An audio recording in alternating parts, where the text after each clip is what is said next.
काट्यावर चालून दुसऱ्यासाठी रचलेली फुलाची रास म्हणजे मैत्री। तिखट लागल्यावर घेतलेला पहिला गोड घास म्हणजे मैत्री। एकटे असल्यावर झालेला खराखुरा भास म्हणजे मैत्री। मरताना घेतलेला शेवटचा श्वास म्हणजे मैत्री। बंधना पलीकडे एक नाते असावे, शब्दांचे बंधन त्याला नसावे। एक प्रेमळ भावनांचा आधार असावा, दुःखाला तिथे थारा नसावा। असा एक गोडवा आपल्या मैत्रीत असावा। हृदय असे तयार करा की त्याला कधी तडा जाणार नाही। हास्य असे तयार करा की हृदयाला त्रास होणार नाही। स्पर्श असे करा की त्याने जखम होणार नाही। आणि मैत्री अशी करा की त्याचा शेवट कधी होणार नाही। मैत्री असावी चंदनासारखी, सुगंध देणाऱ्या फुलासारखी, जशी तुटलेल्या ताऱ्याला आधार देणाऱ्या धरतीसारखी, प्रकाशाचे तेज घेऊन सावलीसारखी कोमल असावी। हसतच कुणीतरी भेटत असते, नकळत आपल्यापेक्षा आपल्याला वाटत असते, किंवा कोण जाणे मनात घर करून राहत असते। तो जोपर्यंत आहे त्याला फुलासारखे जपायचे असते, दूर गेल्यावरही आठवण म्हणून मनात साठवायचे असते। याचे तर नाव मैत्री असते। मित्र मैत्रिणी हे असेच असतात, पाखरासारखे कुठून तरी उडत उडत येतात, मनामध्ये हळव्या प्रेमाचे घरटे बनवतात, सुख दुःखाची गाणी गुणगुणवतात आणि एके दिवशी मैत्रीच्या धाग्याचे एक अस्मरणीय घरटे मनामध्ये आठवण म्हणून ठेवून जातात। एखाद्याशी सहजच हसता हसता रुसता आलं पाहिजे, त्याच्या डोळ्यातलं पाणी अलगद पुसता आलं पाहिजे। मैत्रीत मान अपमान असे काहीच नसते, आपल्याला तर फक्त त्याच्या हृदयात राहता आले पाहिजे।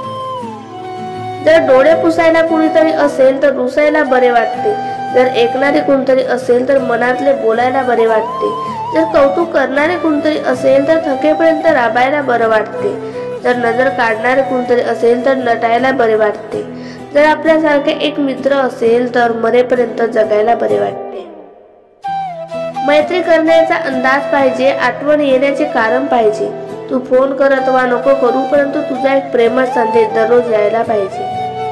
प्रत्येकाच्या आयुष्यात अशी एखादी तरी व्यक्ती नक्की असावी, जिच्याशी बोलून सगळे टेन्शन दूर होतील।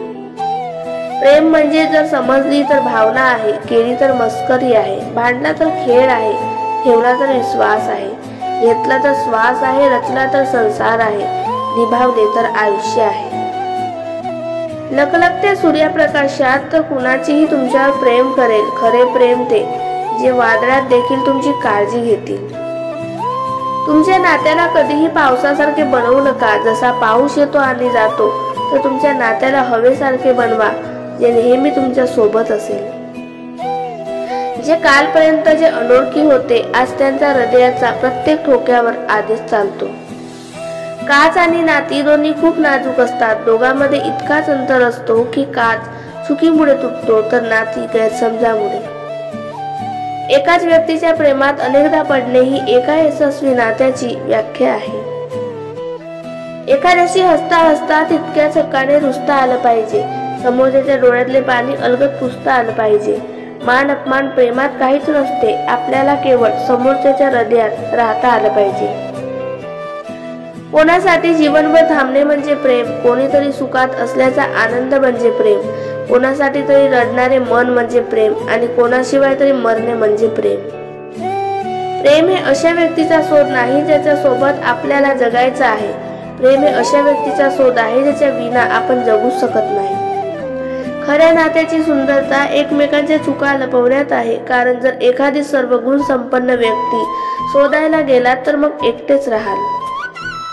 तुम्हाला ज्या क्षणी वाटेल की एखादं नातं तोडण्याची वेळ आली आहे, तेव्हा आपल्या मनाला फक्त हेच विचारा, हे नाते एवढे काळ का टिकवले? असे असावे प्रेम केवळ शब्दानेच नव्हे तर नजरेने समजणारे, असे असावे प्रेम केवळ सावलीतच नव्हे उन्हात साथ देणारे, असे असावे प्रेम केवळ सुखातच नव्हे तर दुःखातही साथ देणारे। मनापासून प्रेम करणारा कधीच वेडा नसतो, कारण ते वेळ समजून घेण्यासाठी कधीतरी मनापासून प्रेम करावे लागते। एखाद्या दिवशी तुम्हाला एक अशी व्यक्ती मिळेल जिच्या मागील गोष्टीची तुम्हाला काळजी नसेल, कारण तुम्हाला त्या व्यक्तीसोबत भविष्यात जगायचे असेल। मन गुंतायला वेळ लागत नाही, मन तुटायला वेळ लागत नाही, वेळ लागतो तो गुंतलेल्या मनाला आवरायला आणि तुटलेल्या मनाला सावरायला। कुणीतरी आपल्यासाठी झुरत असते. वाट पाहायला लावणे तेव्हा बरे नसते. वाट पाहणाऱ्याला जरी वेळेचे बंधन नसते, गेलेल्या प्रत्येक क्षणाला नक्कीच मोल असते. एका चुकीमुळे संपते ते प्रेम, आणि हजारो चुका माफ करते ते प्रेम. प्रेम ही एक अशी विचित्र गोष्ट आहे जी दुर्बल व्यक्तीला मजबूत आणि मजबूत व्यक्तीला दुर्बल बनवू शकते.